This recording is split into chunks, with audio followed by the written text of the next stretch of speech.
on our show? Thor. We're going to get Thor with it. That's right, man. We're going to talk about Thor, Ragnarok. So much going to make you Thor today on Fat Man on Batman. Who's that in Poison Ivy's garden? It's Kevin Smith and Marc. Two Fat Men on Batman.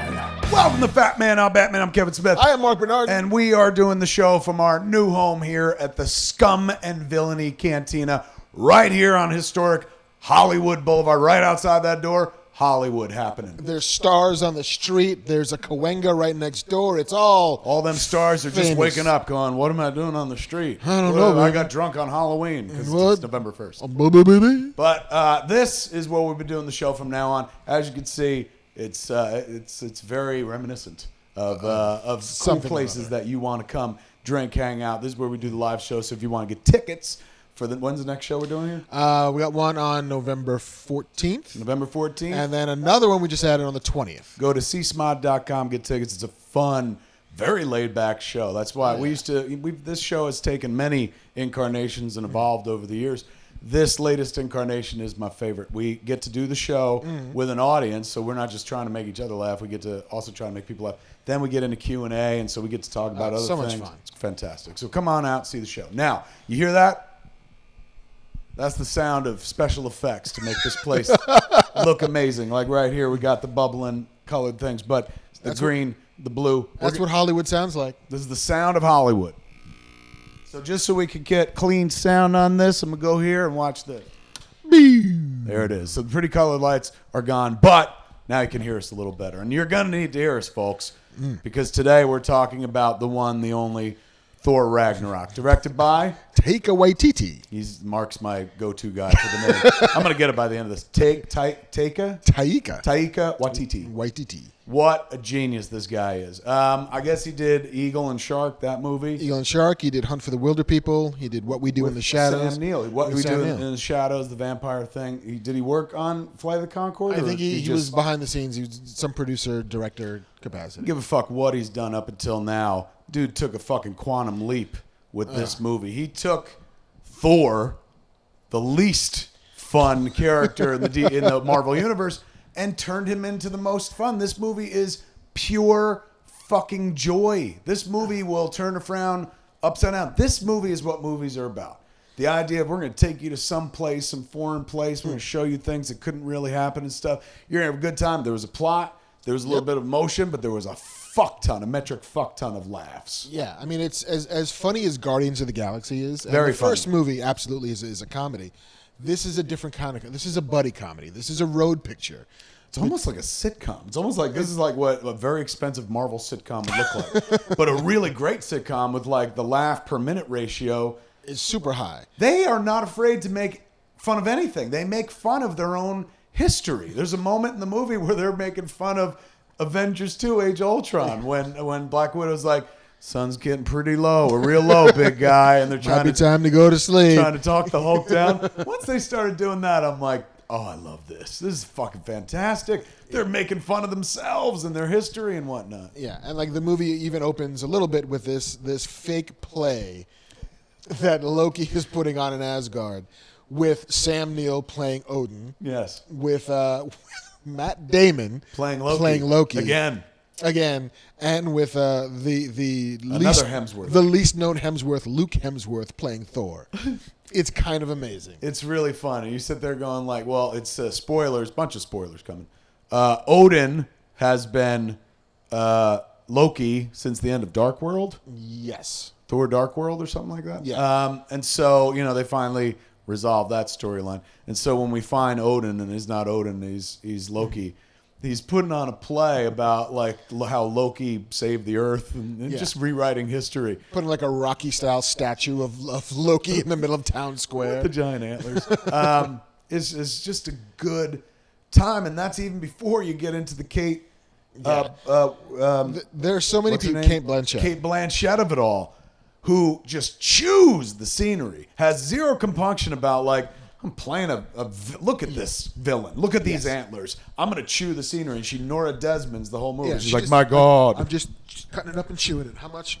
Would you like to share some? No, this is all for me. I don't think you'll ever see an actor or actress, in this case, having more fun with a part than she did, man. I mean, maybe she trusts the hell out of that guy, Taika, but she went for it. And it's delightful. And they all did. That's the thing. It's like there's no weak link in this movie. Tessa Thompson, who was in Fantastic Creed, Valkyrie.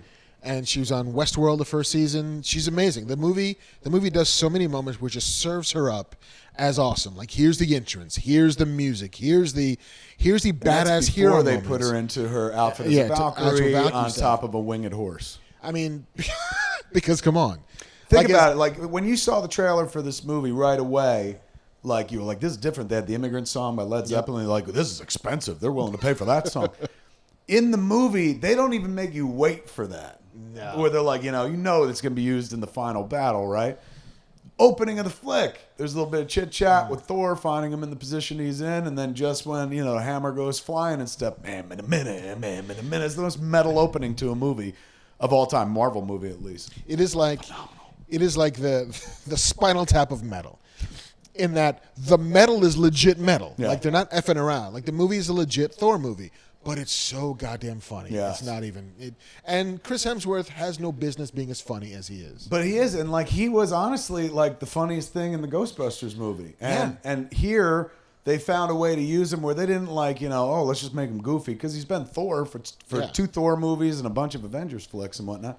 So they don't lessen him by any stretch of the imagination. In fact, I would argue that like one of the most touching exchanges in any Marvel movie, let alone Thor movies, is the one that he has with Loki in the elevator, where he's finally come to peace with the idea that like you and I went our separate ways a long time ago. Yeah, but like, I've always loved you. I've always been on your side. You were my brother, and for most of our existence, you were my favorite person on the planet. It's a really sweet moment. On the realm. And Tom Hiddleston. Yeah. Hiddleston. Tom Hiddleston, he has to react to it. And, acting in a scene with two actors or actresses, the one who's doing the meaty, here's all the cool words that make you feel, that's a very showy job. But then the other person who has to react and take it in, and the history of these characters, I thought he was phenomenal in his kind of like, I'm the problem. Yeah, like after nearly 10 years, he's like, oh, it's me, isn't it? I'm the asshole. But it's really quite touching. And then they immediately, I wouldn't say undercut it, but like, this is the movie. They'll do something like that, something sweet and meaningful, and then like right as it's ending, Thor's just like, let's do, what is it, help? Yeah, help me. Help me. Help, I don't let's wanna do do help help us. me. I don't want to do help us. He's like, come on, it's great. He's like, it's humiliating. And then come out of the elevator, and he's holding his brother, and Loki's like limping. He's like, my brother's hurt. Help us. And these guards come over. He's like, help him. And he throws his brother at the guards and knocks them all down. And like, he clearly enjoys it. He's like, oh, that's great. It is the like one step up from the Star Wars Chewbacca bit. Was like, put him in handcuffs. I know where he's going with this, Chewie. It'll be fine. Don't worry. Right. It's a pretty magical film on that level. Now, in terms of the stakes for the Marvel Universe, I think, something big happened. Again, lots of spoilers. Something big happened, but it didn't happen on Earth. And so maybe that's why it feels like, this is a detour from the overarching Marvel story. But I disagree. Spoilers. Asgard falls in the movie. Yes. They don't fucking save it. It goes down. Ragnarok does not get averted. Yeah, they're not burying the lead. They literally told you in the title what's going to happen. So there is an irrevocable change in the Marvel Universe, just as we've seen an irrevocable change in the Marvel Universe in Captain America Civil War as well. Mm-hmm. They're lining up all their ducks in a row to prepare for Avengers, where the Avengers story is like, everybody's here. and they're all fractured too. Like, Thor's like, I'm more worried about setting up a new Asgard, never mind like Thanos and stuff. You could see the tables being set for how they're pulling that movie together. And now more than ever, I suspect the first half of Infinity Gauntlet, or Infinity War, is that what they're calling it? A lot of death, like a fuck ton of major death. And I think part 2 is going to be, here's your new characters as we head into phase 9 of the Marvel Universe or something. I mean, I also think that this is a wafer. This is not a wafer because that it says it's thin. This is, when you go to fine restaurants, I've done this once or twice before. They're like, you don't have no pants. Get out, because I'm always wearing jean shorts. Before they give you the meal, they give you like a bowl of sherbet. Yeah, like an aperitif. An aperitif, if you will. Ah. This movie is perhaps the finest aperitif or whatever to what's coming. Right. It's got some levity, but some stakes. It's fun. It's very Marvel. It's very self-aware. It's not like the characters step out and talk to the camera and break the fourth wall. But it's, they play with their history quite a bunch. And I think between Guardians of the Galaxy 2 and this is, this is meant to be like, enjoy because shit's about to get dark. Right. And it's definitely a tonal bridge between the other Thor movies and the Guardians movies and the rest of their cosmic universe, because Thor had been a super serious character for a very long time. Like the first movie is Shakespearean. Kenneth Branagh by design puts a lot of Shakespeare into that version. Like it was all about like two sons and trying to please their father and tragedy and deception and all of that stuff. I like that movie. Plus it had the Destroyer. The Destroyer. Yeah. The second movie is a bit of a mess, and it is what it is. But it's also. I not remember a fun Mazikeen. mess. Is that it? And the elf. Yeah. And going for the air, and it turned out to be one of the Infinity. Malekith. Stones. Malekith. That's it. There it is. But this He one looked is cool, but the movie itself cool. was kind of. It has the problem. Favorite moment of that movie is one point. The hammer goes fucking whizzing by Kat Dennings, and she goes meow meow. She couldn't say the name of the hammer. It was hysterical. But yeah, like that movie suffers from having too many villains, and neither villain. Like they couldn't get rid of Loki because he's the villain of the Marvel Universe by and large, and then they added Malekith, and splitting the time between them doesn't really work. They played with that a bunch in this episode too, like a lot of callbacks to the previous movies. When Loki sees Hulk on what is that planet called, the War World? Sakaar. When he sees him there, where the Contest of Champions is happening, like he freaks. As like, oh my God, the last time I saw him, this dude was doing this to me and stuff. And then he does that to Thor, and he was so giddy. Now he knows how it feels. But then later on, too, when they're talking about going to Earth, Loki's like, they're not going to like me. Yeah. I've done some shit. And then you remember, you're like, oh my God, he's like the fucking outer space Hitler of Earth. How are they going to make this work? So that makes me think. If you're looking for a noble death and one that eradicates all the bad he's done, ooh, I'm telling you, man, I don't know shit about shit, but if I'm looking at the Marvel Universe based on what they've given us, especially that speech that he gave to his brother, I think Loki's days may be numbered. You? I think you're right. I think he's tired of people relying on him to do the wrong thing, and being able to surprise people by doing the right thing could actually be interesting. Let's talk about Korg. Is that his name? Yeah. Korg. Rock Monster. Korg. I'm Korg. Hello, I'm Korg. Leading a bit of a revolution. Right? Yeah, Taika Waititi got in the mocap suit, and I heard he was doing that. I had no idea how much he was in the movie. It's a major character. And he's quite a bit in there, and it's always so funny. This light sort of Kiwi accent cutting through this giant rock monster. Yeah, especially next to Thor's. I am the God of Thunder. Like, hello, I'm Korg. They play with God and Lord quite a bit. They do. Of course, you've all seen him in the trailer. Jeff Goldblum. Holy shit. Just pops in to steal the show. Just Goldbluming all over the place. And every episode, even at one point, he's like, on any other planet, I'd be millions of years old, but on Sakaar. And he let it hang there. And the whole audience went nuts, man. And I'm like, wow, this is people honoring a dude's lifetime of work.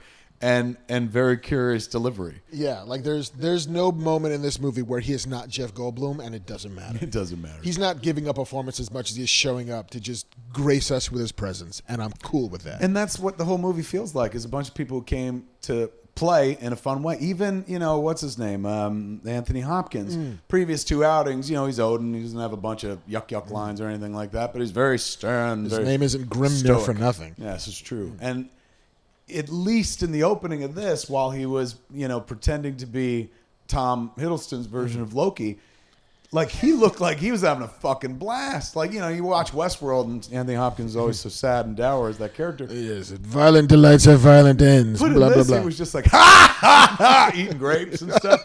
Seemed like everybody had a good time making the movie. This guy, he's like a James Gunn. this Taika Waititi. He just blends well with that material, insanely well. Give him more, and not just Thor. Give him other things. And feels like he loves working with actors, and feels like he loves, what do you want? What's the best version of you? Let's get that. Yeah. Whatever it takes.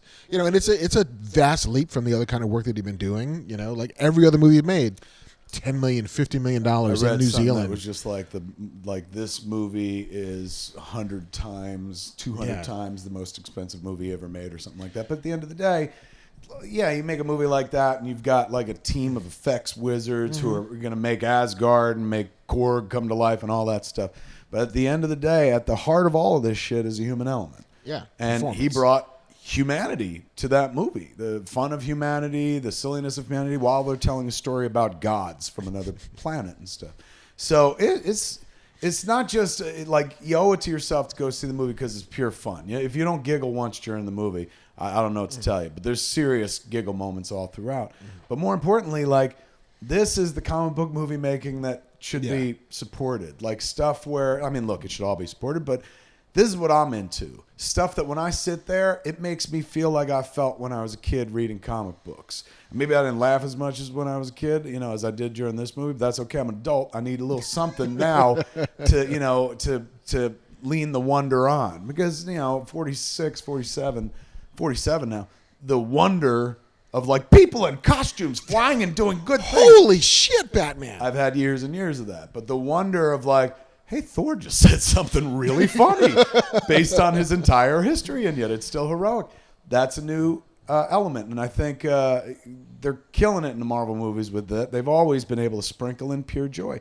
These flicks feel like I felt when I was reading this stuff when I was a kid, when I was watching the cartoons, when I was dreaming they would do movies like this. And then you write those dreams off going, no one would ever make a Thor movie. And they did. They made 3. And this one is hands down the best. And that doesn't really pay it the full compliment it's due. It is, by and large, the best of the 3 Thor movies. And probably, for me, top 10 Marvel Universe instantly, right off the bat. Yeah, I mean, it's not a deep movie, like No. we talked about that when we walked out. It's especially the middle of it has a little bit of like this gossamer feel where it's like delightful and wonderful, and it just kind of evaporates in your hands. I think that's the lack of stakes because Earth's not really involved. I think that was the arrogance of 2 Earthmen going like, well, it's kind of light in the middle because there was no real threat to our world. It's about the sort of reconciliation of brothers in a way. Like all these movies have been about brotherhood. And in that way, it kind of works. But there is no big bad coming to destroy the Earth. There is no massive Marvel Universe, continuity that they're hammering on that will lead us somewhere else. Pun intended. Pun intended. But it's still like it carries you through with this light grace that's kind of just wonderful to watch. It's not deep, but what you get is wonderful. I'm trying to think what I could compare it to the warm feeling. Certainly not the tone or the content or whatever, but like Big. Tom Hanks movie Big. Whenever I watch Big, I love it. It's warm. They got some really legit funny shit in it, and there's a lot of heart in that movie. There's heart in this movie, maybe not as much emotion and stuff, but a crazy amount of emotion considering what that movie is. I'm telling you, that scene in the elevator alone is pretty moving stuff. Spoilers: Odin passing is, even though it's shot on a green screen and stuff like that on a fake cliff, it is moving. As 2 brothers lose their father, and he addresses both of them, and so there's some really moving stuff in it, but it's just joy, dude, from start to finish. It reminded me of Midnight Run. What a great pull! Thank you. What a great pull! But if you've never seen Midnight Run, fucking go see Midnight Run. It's Robert De Niro and Charles Grodin.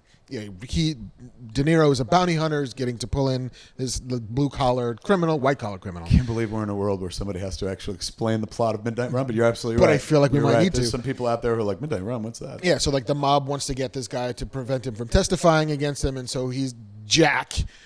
De Niro has to deliver this guy Serrano's by got the midnight. disc. Serrano's got the disc. Serrano's got the disc! Great movie.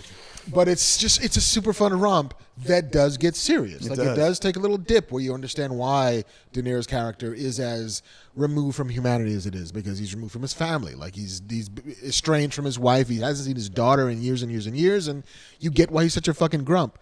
There's an element of that here, of guys who have tragedy that's infected their lives, but they're unwilling to face it to stare it down. And so it's fun. Like we're escaping from our drama by having a good time. He's absolutely right. Here's something we also haven't really talked about. Hulk. Holy fuck. This is one of those movies where you're like, I'm glad they never gave Hulk his own movie. They can't because of the Universal thing, right? They did one. Marvel ain't going to do it again because Universal owns the Hulk, and that movie would have to be through them. So they're just going to use Hulk like crazy in all their movies. And if that's the plan, they used him expertly in this movie. Not only is like, well, he wasn't a surprise because we saw him in the trailer, Right. But which I do sort of wish that I hadn't. I know. But still, come on. I mean, man. I Like, get it, How but- do you not sell that? Like, I know, but like you still could have sold a Thor movie and fucking Valkyrie and awesome shit. hedge But your bets, man. Put a little green in there. Maybe the green comes out. I know, but imagine how amazing that moment would have been when it's like, a friend from work. I know, but I was happy enough to see in the trailer. I was like, now they got my money, and that's what they want more than anything else is you to be in the theater for the experience. So what's his name? Mark Ruffalo. Wonderful. But the Hulk himself, they evolved a little bit in this movie, where he's kind of like the Peter David. Not full on smart Hulk yet, but like he can have discussions, not just like Hulk smash. Like, they started with that puny god and stuff like that. Now you can sit there and have a conversation. Hulk like fire. Thor's also like fire. Yeah, but Hulk like raging fire. Hulk like raging fire. Thor more smoldering fire. It was all of his stuff as the champion, wearing the towel dropping, and Thor being like, "Whoa!" Can't unsee. And you see Hulk ass at one point. They used the character insanely well. And then remember, like at one point, like who was it? Mark Ruffalo, like Tessa Thompson's character, Valkyrie, and Hulk. Valkyrie knows Hulk is Hulk, and then all of a sudden Banner's there, and she's like, "Do I know you?" Yeah, who the hell are you? And so finally, like at a heroic moment, he's like, "You do know me," and then he jumps out of the plane. And in Hulk lore, he can change at will. Like in the Avengers, he was like, "That's my secret, Captain. I'm always angry," and he turns into Hulk at will. He fucking lands on the Rainbow Bridge, and just flat. It's good shit, man. There's so much fun. Totally. What was that? Remember, Marvel had the comic What If, but then they also had the comic What The, or something like that, where they did like funny stuff. Feels a little bit like that. Feels like we were enjoying some of that. There's a lot of pratfalls. It's a fun movie. I know the box office has been slumped for the last 2 weeks or whatever. Halloween's always a terrible time at the box office. Take it from the guy that released Zack and Miri on Halloween. But this is the movie the box office has been waiting for breathlessly. Everybody's going to come out and see this, and then in 2 weeks, everybody gets to go out and see Justice League right after that. It's already made something like 105 million overseas. I know. Here we are, Americans going, "Oh, it's coming and it'll do well." Yeah. It already opened up overseas and it's fucking doing killer business. This movie is what movies are made for. And honestly, like I say this after I see a lot of things, but I honestly mean it. Like, and when I say it, and I really mean it when I say it about this. You watch a movie like that, I'm like, oh, fucking, I used to call myself a director. That's so silly. Like, that guy is a director. Like, did a phenomenal fucking job. And he had a lot of money and a lot of toys and stuff. Put them all to good use. Not a single fucking moment really wasted. No, not at all. Good shit, man. None of it sits there. Nothing. It soars off, man. It puts wings on the side of your head, just like Thor's helmet. What? It's a stretch, I know. Flies like the Put Mjolnir. that on a fucking poster. Yeah. And let's a little like a tip of the hat for Mjolnir, who spoilers. Au revoir. You've seen him in the trailer. He's gone, man. Yeah, that was not a trick and shit like No that. Mom Mjolnir. But then there's a real Wizard of Oz moment of like, the power was always inside of you. So, it works out. You're the god of thunder, not the god of hammers. It is. That's a great fucking line. God damn it, this movie's good. You make me want to go see it again. I know. I'm gonna go this weekend again. I can take my kid. I'm going to take my kid as well. Yay, kids! There it is, man. You just seen us slobber all over Thor Ragnarok. Let us know what you thought of it in the comment section below. I learned how to do that. Nice job. Never did that before. Well played. But that's all we got time for this week. And that was a lot of time. I think the review is as long as the movie itself. For Fat Man on Batman, I've been Kevin Smith. I'm Marc Bernardin. Tune in next week. Same fat time, same fat channel. Smodcast.com or YouTube.com/Kevin Smith.